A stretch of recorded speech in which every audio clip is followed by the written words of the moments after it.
Hey guys, welcome back to the channel. I am once again camped out here in the beautiful Alabama hills. You can see the sun's just gone down and I once again am out here with no service. So I thought that today would be the perfect time to finally do a long-term review of my WeBoost. Now, there is probably no item on the Jeep that I've gotten more questions about, except perhaps the J30 itself. It's probably like 50-50, 60-40, I don't know. I don't know how many times I've been stopped at a trailhead, a campsite, a gas station, and I've had the conversation about what this little antenna is.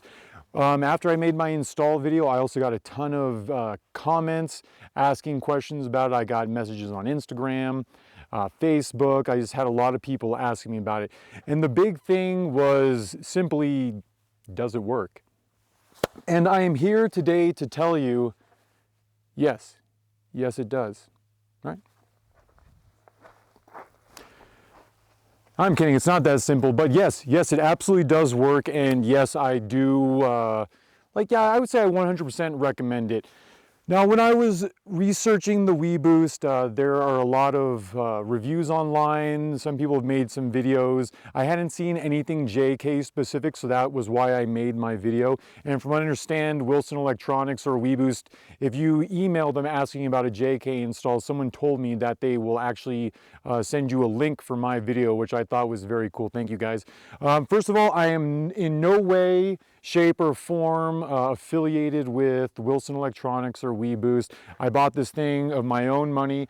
The only deal I got was when I was researching it, I found a discount code from another YouTube video. I will see if I can go back and find that, and I'll put that in the description down below. I'll also leave links if you want to purchase these, and I'll try to find that video where I found that link, and I'll also link my original video.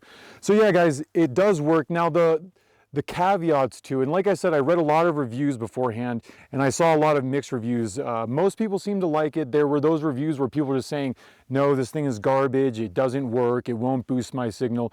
And after kind of reading a lot of those reviews and then seeing what other people had to say about it, I realized that it was more because those people didn't understand what they had actually purchased.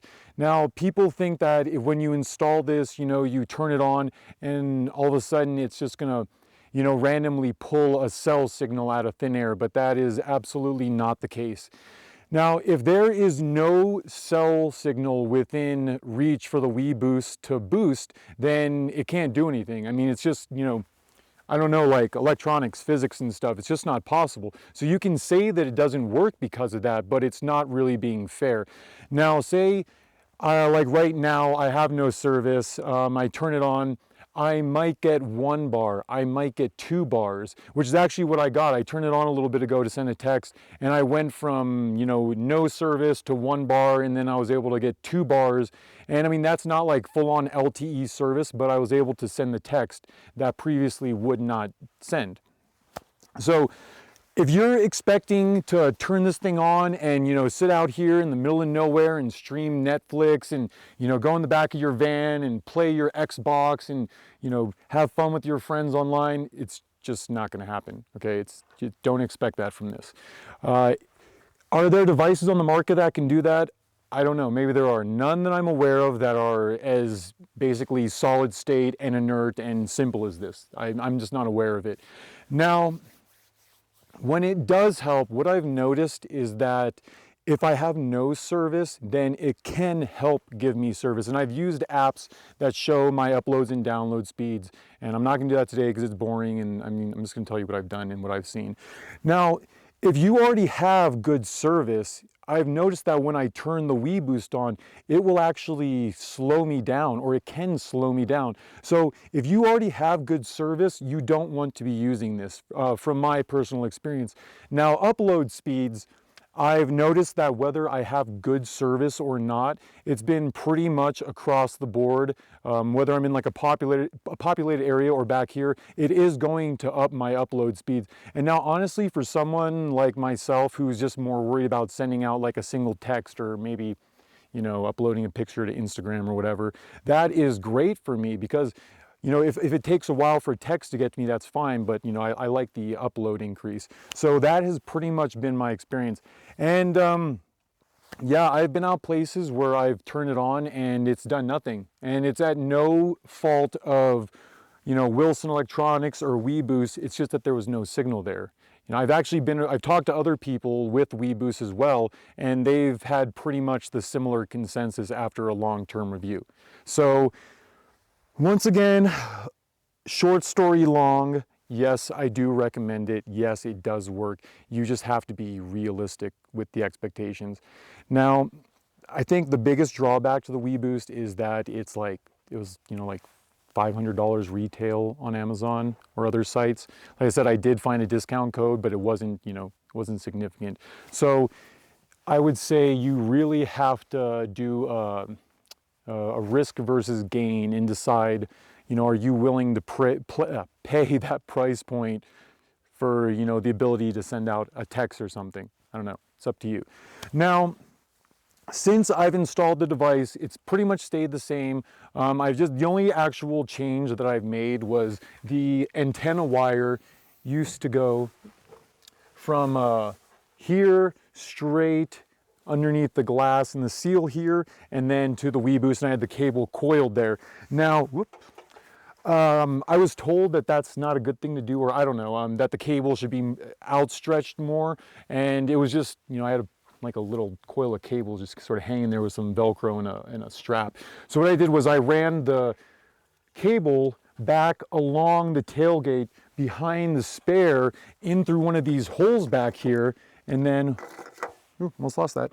And then I coiled the wire inside the tailgate behind this little plastic grate, and then I ran it back behind the tailgate table, and then hopefully you can see that's this little guy that you're seeing right here, and then it goes to the WeBoost, and just clean things up a little bit. The internal antenna is still in the same location. Oh, that is one thing that I will also add. That is very true about the reviews. The internal antenna, I want to move it from where I originally put it because it is very sensitive. You have to be very close to it. Now, I put it right in between the passenger and the driver's seats, basically Velcroed to the roof of the Ursa Minor, and that's okay, but honestly, if I want to send a text, I have to kind of sit there and do this to get like the best peak performance. Now, hindsight being 2020, and what some people had suggested to me afterwards is I should have gone around the dash and then mounted it right behind where my devices are. But, you know, if I ever go back and redo it, that is absolutely what I'll do. Or maybe, you know, inside the glove box, or maybe in front of the glove box, I don't know. Or I'm sorry, the center console. But yeah, so in short, guys, yes, I absolutely recommend the WeBoost. I think you should get one if you've been thinking about it. It's kind of expensive, but I like it. I think it's worth it. All right, once again, guys, if you're interested in picking one up, video description down below, there will be a link. You can also find it in my Amazon store. I'll try to put a link in either one of these corners for my original install video, and otherwise, that's it. You guys take it easy.